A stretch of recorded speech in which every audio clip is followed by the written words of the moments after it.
Okay.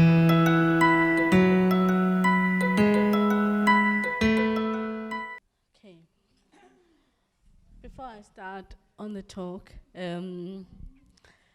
actually since yesterday I've been prompted to share a little bit of my testimony. This is not what I prepared, so if it doesn't come out as nicely and well presented, forgive me. But I talked about feeling insignificant yesterday, about how Esther would have felt very insignificant, and how Gideon said that I'm the least in my family, how can I do anything? And I just remembered as I was saying that that's my life.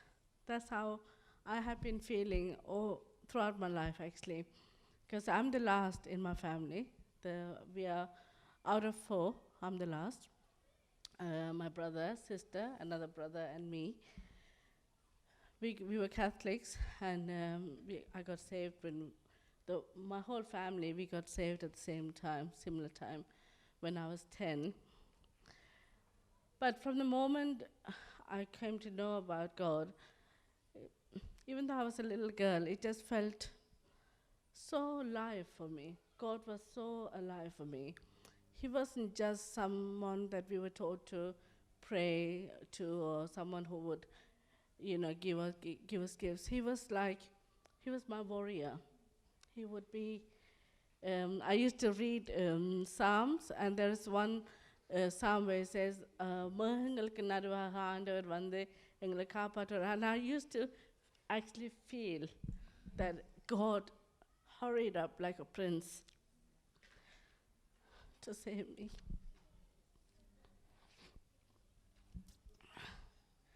And when I was,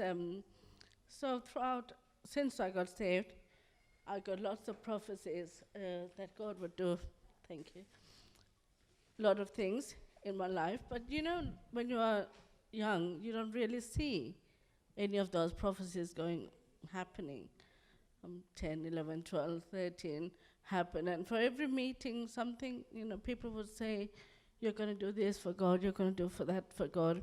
But I kept feeling insignificant because I'm brought up in such a family that you always look up to the elders. So my brothers and my sisters were very capable. They were very good with education. Even for God, my brother had such a zeal. For my elder brother he was amazing. He had such a zeal for God. And when he was 21, he died.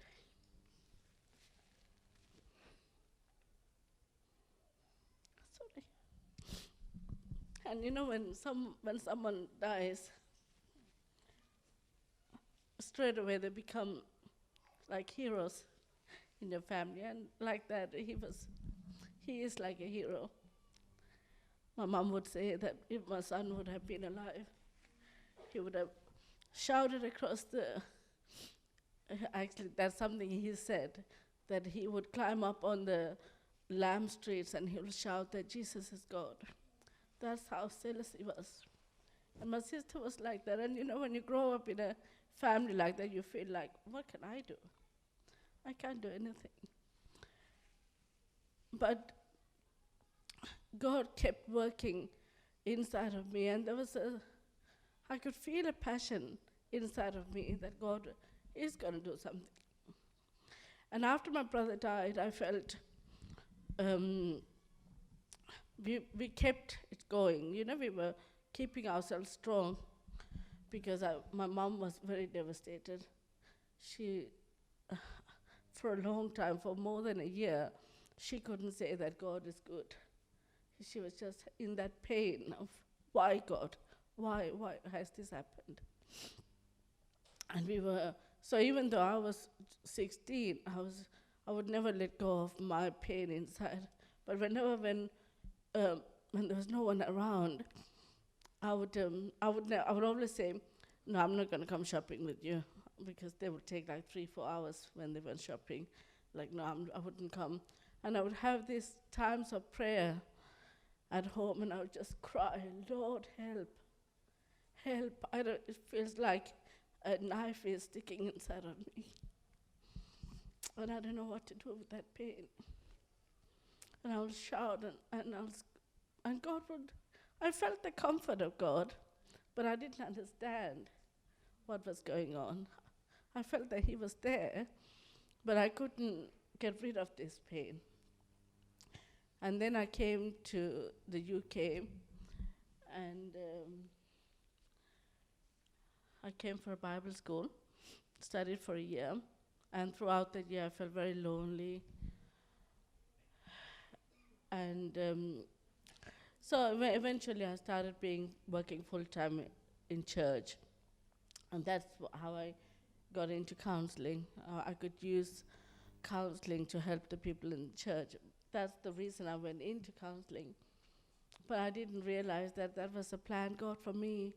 So eventually that cry that I had in the early days was going to be resolved in counseling, and I realized that God was working inside of me, all these things that was inside. It wasn't only about my brother's death. So many other things have happened in my life that just built on pain after pain, you know? And we can muster on. We can become like warriors. We just say, we can put things in front of our eyes and we just keep going. We can for a long time. But a point comes into our lives where we can't keep going anymore. All these baggages keep dragging us backwards. And for that, we need God. But God has also put people around us to help us to get rid of this baggage, to understand ourselves. These bonds, why I think God created Eve for Adam, because it was not, his relationship with God is extraordinary, it's amazing. But when we have people with us who can create these bonds, that creates a different dynamic into our lives. And that's so important. And that's what I want to talk about today. I don't know why I needed to share a little bit of my testimony, but I just felt it very strongly anyway. I hope it was helpful. But today I'm going to talk about see how we see our lives and how the perspective in our lives. Yesterday we talked about, who can tell me what we talked about yesterday? Esther. Mm-hmm. And what did you, Esther's story. And what did you gain from the story? What did you get? Pardon? She was imprisoned by her fears. What else? You said, sister? To step up and speak when you need to speak. The recorded voices in our heads. How demeaning they can be. Like inside of me, I keep having these voices saying, what you're going to, even when I was preparing, what you have prepared is insignificant. What difference is it going to make? But I gave it to God. I said, I'm not going to listen to that voice. You have given me the opportunity to speak today, so you speak through me.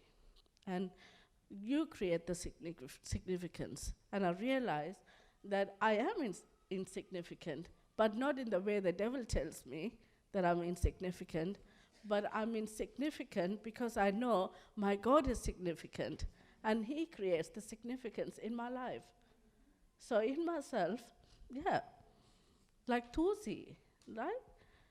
When the wolf comes and blows, I'll be the first one to be blown away.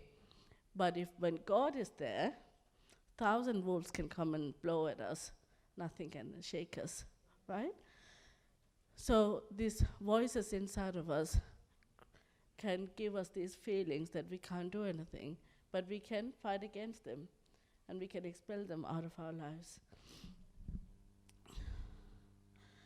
So yesterday we learned that Esther faced this dilemma in her life where she finally had to step up, and she finally had to get rid of this voice inside her mind and to listen to the more beneficial, more encouraging words of Mordecai.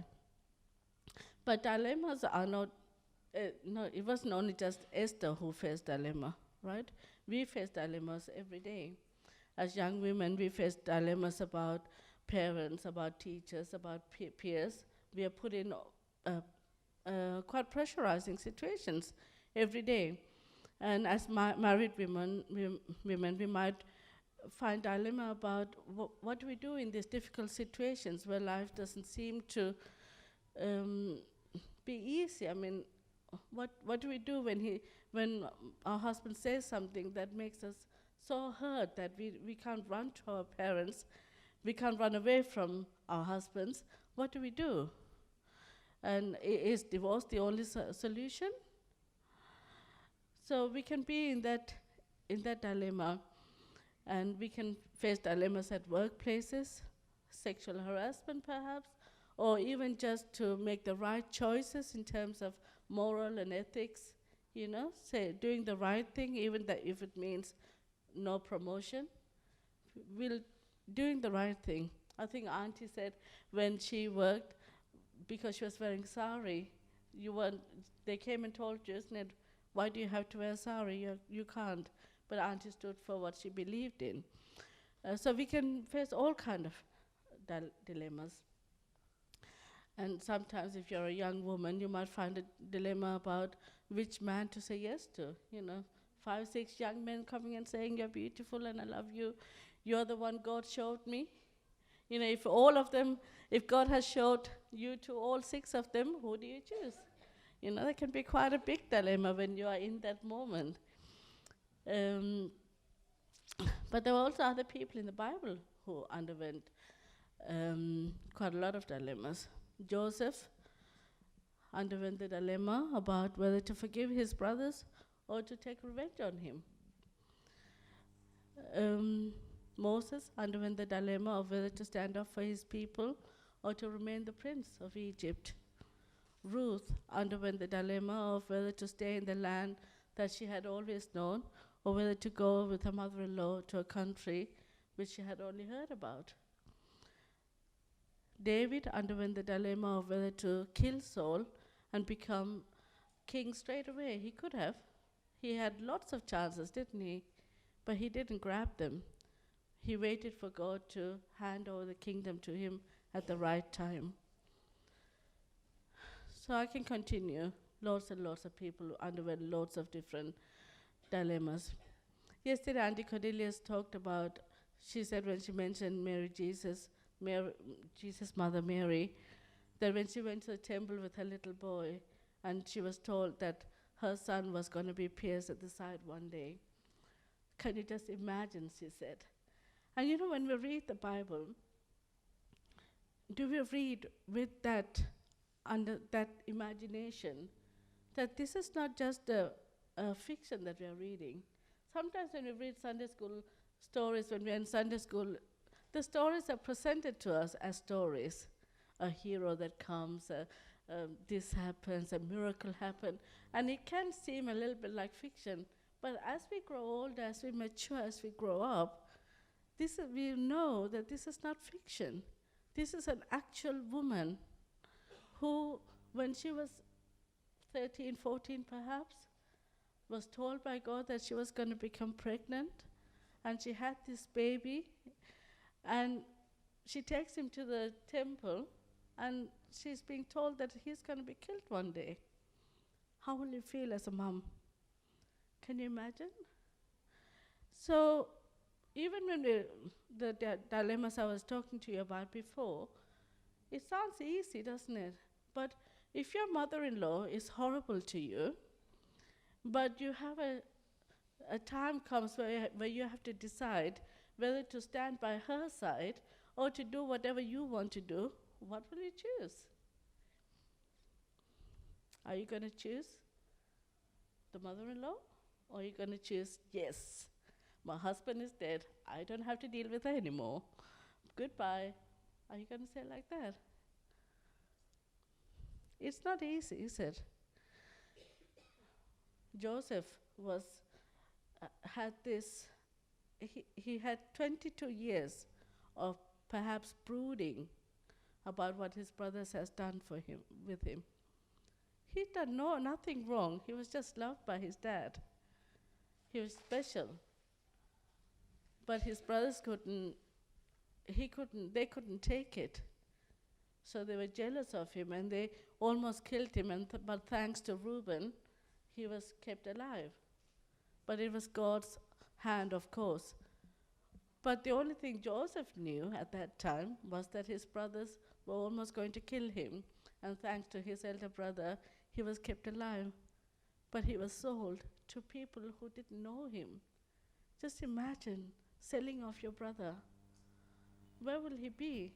Do you read all the things that are happening in the papers? Just imagine what could have happened with a little boy at that time. But he was sold off. And he was then put into jail because he did the right thing.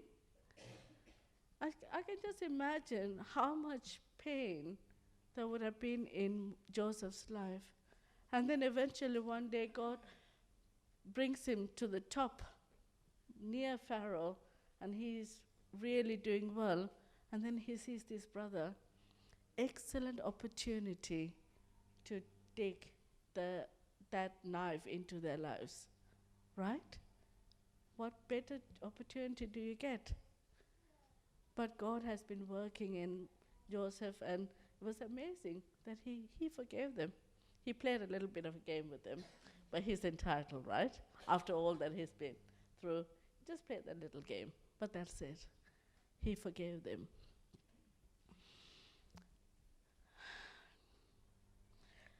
So, are we able to put ourselves into the shoes of others? When we see what's going on around us, are we able to put ourselves in their shoes? When someone who if you should have led worship one day and a sister is taking over you, are you able to say, well, from her point of view, that's great. I know God is big enough to do it for me another time. Are you able to see things through others? Another dilemma, I don't know if you know this one, Jephthah.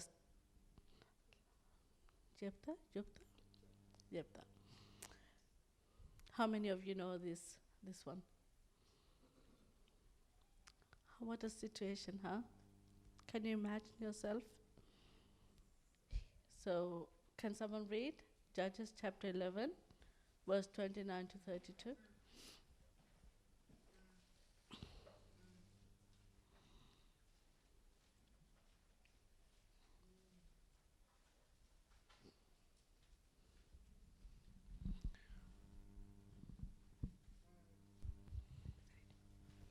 Then the Spirit of the Lord came upon Jephthah, and he passed over Gilead and Manasseh, and passed over Mizpah of Gilead. And from Mizpah of Gilead he passed over unto the children of Ammon. And Jephthah vowed a vow unto the Lord, and said, If thou shalt without fail deliver the children of Ammon into mine hands, then it shall be that whatsoever cometh forth of the doors of my house to meet me, when I return in peace from the children of Ammon, shall surely be the Lord's, and I will offer it up for a burnt offering. And Jephthah passed over unto the children of Ammon to fight against them, and the Lord delivered them into his hands. And Jephthah came to Mizpah unto his house, and behold, his daughter came out to meet him with timbrels and with dances, and she was his only child. Beside her he had neither son nor daughter. And it came to pass, when he saw her, that he rent his clothes and said, Alas, my daughter, thou hast brought me very low, and thou art one of them that trouble me, for I have opened my mouth unto the Lord, and I cannot go back. So Jephthah decided that he was going to sacrifice his daughter. And she also willingly says, if that's what you have promised, let it be. But who knows the life of Jephthah? What's the background of Jephthah? How many of you know? அதுக்கு முன்னாடி பரஸ்திரியினுடைய மகன். அவனுக்கு எதுக்காக ஜெப்தான்னு பேர் வச்சாங்க? What does the name Jephthah mean?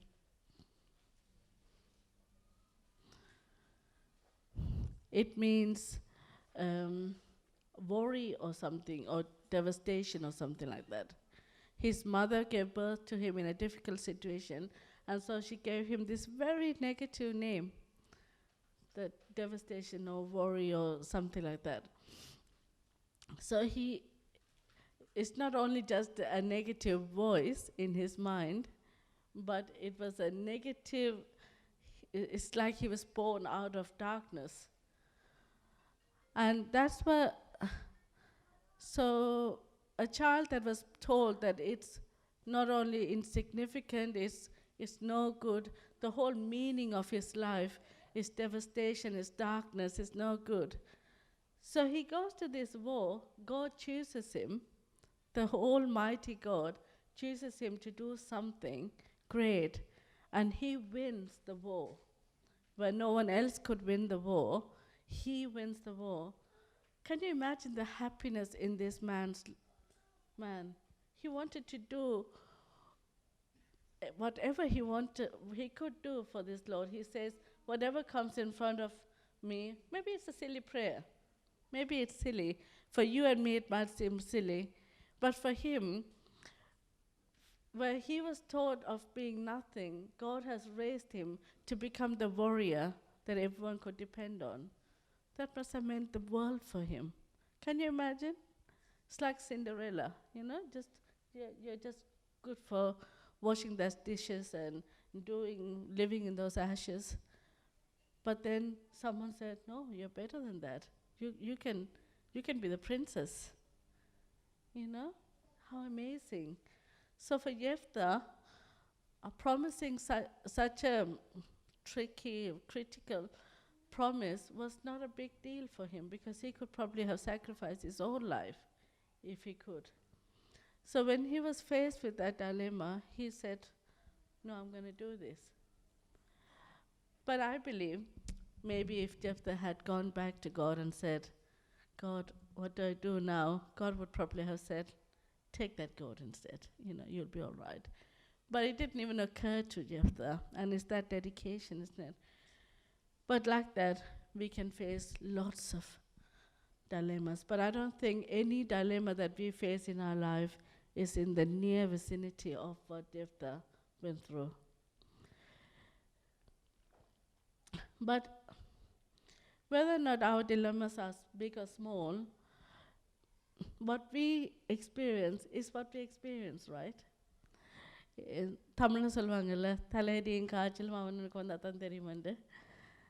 Because that's what you are going through. What you face, that's the difficulty that you are facing. You can't go and say, that's a sinna problem dane. Just do like this. Just do like that. You can't say like that. You have to understand that whatever your brother or sister is going through, that's actual pain for them.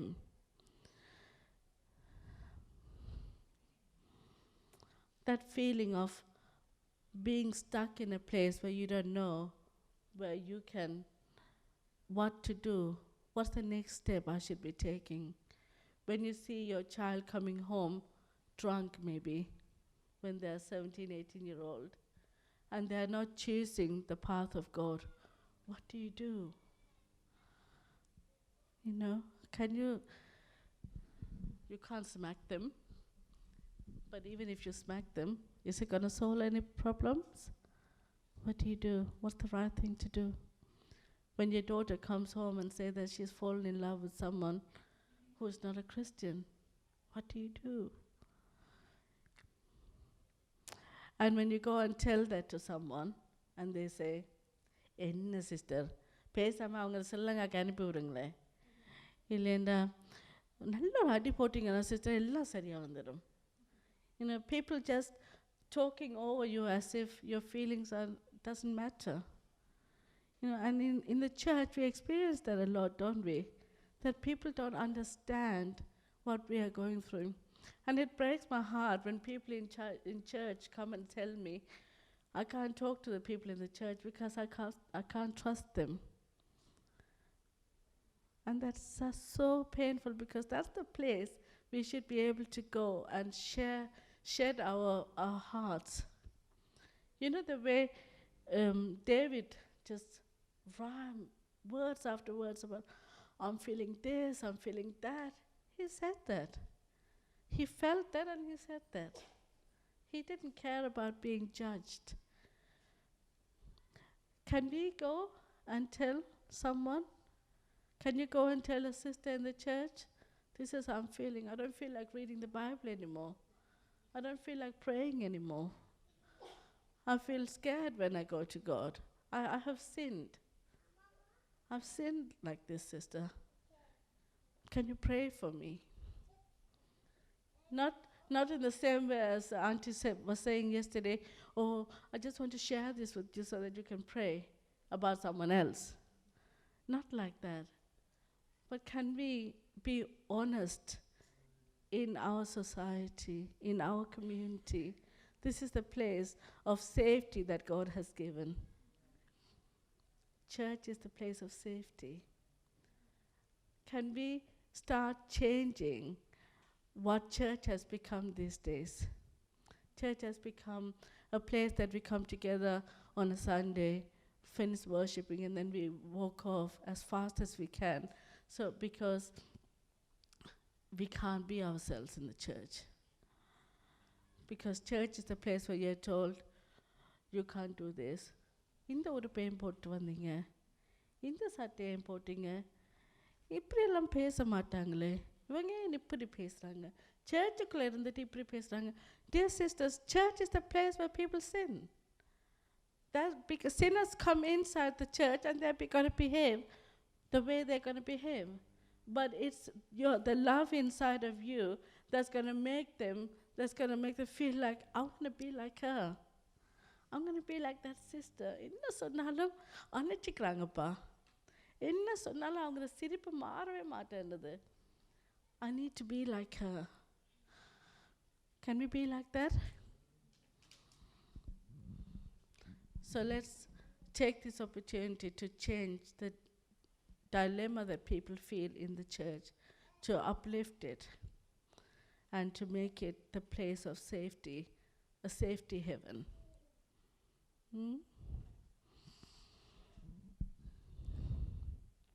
And the other thing I want to say is also to look away from ourselves. The dilemmas that we feel, yes, they are painful, they are hard, but sometimes we need to look away from them into the lives of the next person. And it's called empathy, to be able to feel what it might be to walk in their shoes.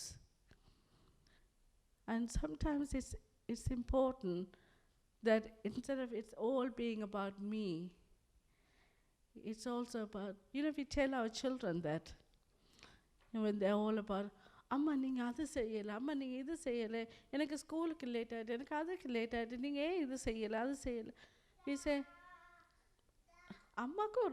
அம்மாவை பற்றி நீ விசாரிச்சியா, அப்பாவை விசாரிச்சியா, எங்களுக்கு தலைவலிக்குது, எங்களுக்கு எல்லாமே இருக்குன்னு நீ கொஞ்சம் யோசிச்சியா.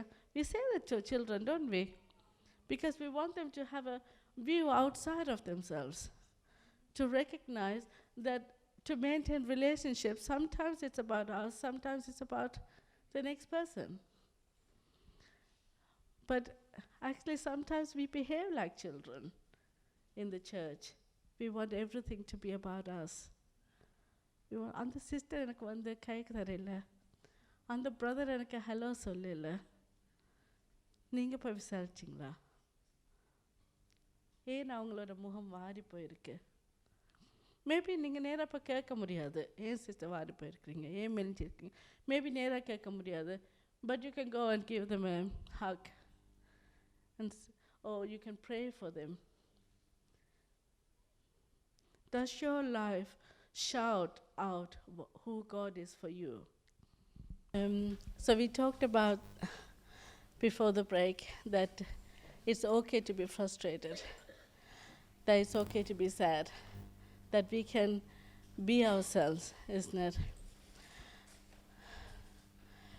Because when we are in a bad place, it feels a little bit like drowning, or perhaps going into a dungeon, and the only thing we can see is what's around us, the darkness, the, the coldness, the devastation. That's all we can see, right? Like we can only see the problem and we can't see what's outside. A little bit like when they put Jeremiah in the well. The only thing he would have been able to see was the mud, the coldness, everything. But he knew that his God was going to save him. And the help came through the people. I think 30 people were called in to heist Jeremiah up. So, but expressing our pain, expressing what's going on in us, is not a sin.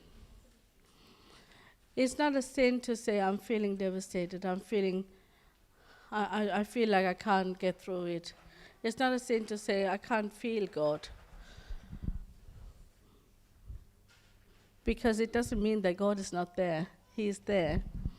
But it's just, that's our feeling. And we know when we read Psalms, that's what David writes. I feel like this, I feel frustrated, I feel angry. He writes all this. Are you in a situation where you can only see the difficulty? Are you in a situation where you can only see the darkness around you?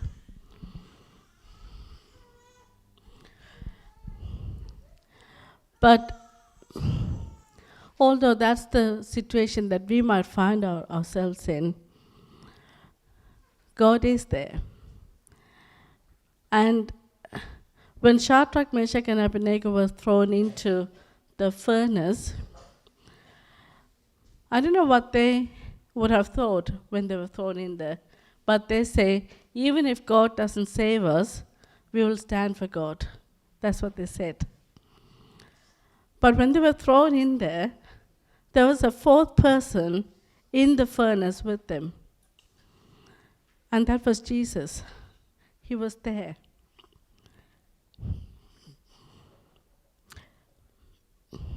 When you go through trouble, when you feel like you are sitting in the darkness, when there's no one else around you, Jesus is there.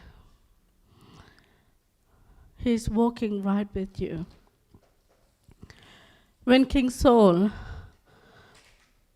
every time he saw David, he would only see the jealousy in him.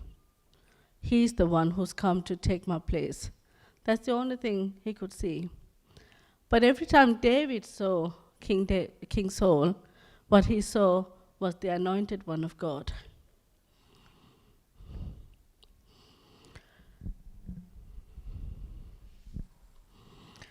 Yesterday we looked at how the voices in us can pull us downward, how they can make us feel insignificant, how they can make us feel so unworthy. And we talked about how we need to expel them, how we need to challenge these voices. Today I want to talk to you about the perspective of how we see things around us. Like Shadrach, Meshach, and Abednego, they saw the God with them. Even before they were thrown into the furnace, I believe they saw that God walks with them. And that's what made it possible for them to say, even if God doesn't save us, because it's not that even if God doesn't save us because he doesn't love us, even if God doesn't save us because that's his plan for us, it would be okay.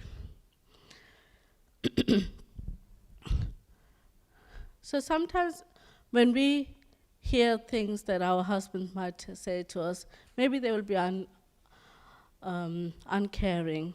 They might say something, even though they love us, or they might not love us.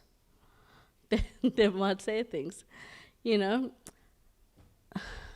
Our lives are not perfect, are they? We didn't all get married in a love marriage, and it's all bed of roses. It's not. And it's all okay to acknowledge the fact that everything is not perfect. But how are we looking at that situation that we are in? Are we looking at it as a prison, a dungeon that we have kind of fallen into, or what are our perspectives? Which eyes or whose eyes are we looking into our situation with? So you probably know this already, of course. It's not big science. But we can choose to look at things in our own perspective, like from, from my height, whatever I see, that's what I see. Whoever I see to the sides, that's what I'm seeing. So what will I see? I will just see another person who might advise me exactly the same way as I'm seeing it. Maybe a sister or brother, or maybe someone, maybe a counselor, might say things to us that doesn't make sense to us, or it doesn't feel like it's a way out of it. It's like when we're in a maze, when we can't see anything else than, the hedges, and we run this way and there's a hedge, then we run this way and there's a hedge, we run backwards and there's a hedge. And we can just run round and run without being able to see a way out of it. Or if we are in a forest, we can run and only see trees. Where is the way out of this forest? But once we if we can get a helicopter, if we can fly up like a bird and see things from up above, all of a sudden, it's easy to see the way out. When David faced Goliath, he didn't just look at the giant like everyone else did. He didn't just see a giant out there. What he saw was how God sees that. And what God saw was a 6-foot ant. Because from God's point of view, that's not a 6-foot huge person. He is as big as an ant for our God. Right?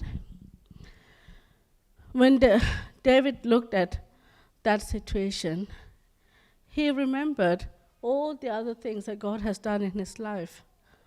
There was the big bear that seemed like a huge bear. There was the big lion that seemed like a huge animal. There was all these different other things. And God had helped him overcome each of these things in his own way. So when he saw that huge giant and what he was doing, and that it was wrong in the sight of God, David knew, like God has helped him in every other situation, God is going to help him in this situation as well. Can you remember anyone who see things from God's point of view in the Bible? Elisa? How, Auntie?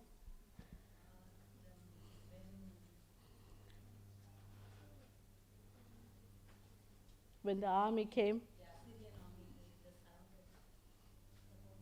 Yeah. Mm-hmm. Yeah. Yeah.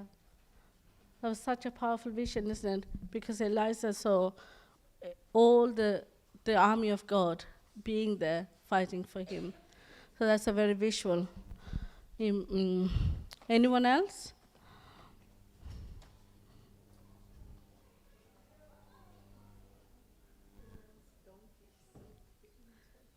The angel and the donkey and the Beliam. Yeah. Yeah.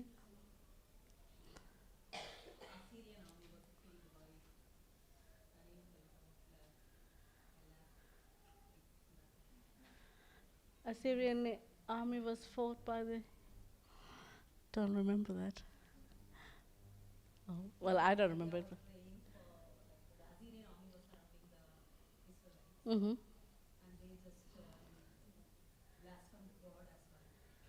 Okay.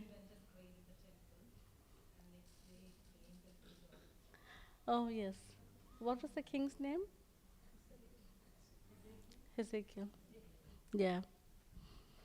Again, another powerful. Sister, you said something? Ezekiel. Okay. Yeah.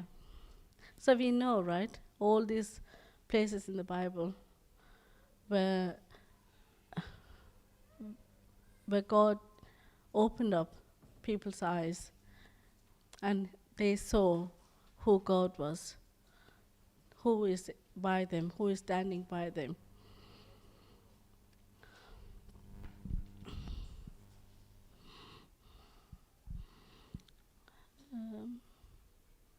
What time do I have to finish?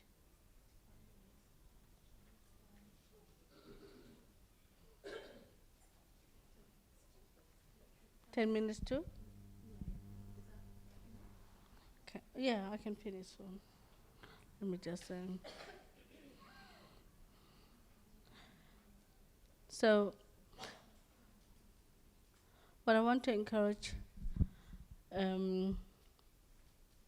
Actually, before we finish today, I would like to. I don't know if we can do it now or maybe after Auntie's session. I don't know what Auntie has planned.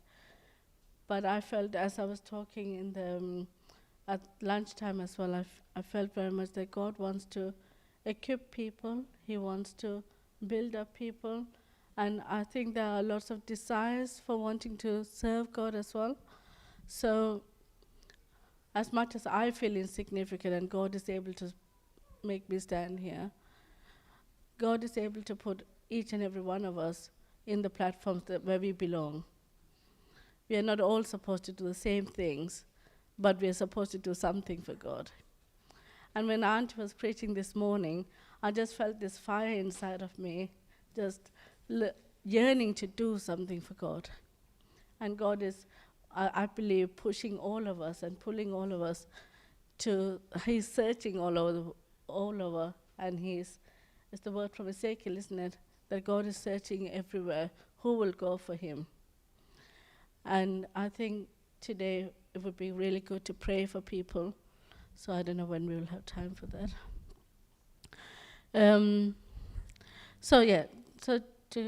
I'm actually almost finished. I wanted to talk a little bit about counseling, why we need counseling. Because we've been talking about all the situations, and I said that it's okay to feel the way we are feeling and all that. But sometimes, as I was telling someone this at lunchtime, sometimes we feel as Christians that we have to be okay because we serve an almighty God, that we have to be okay, and that's the testimony. But that's not the testimony.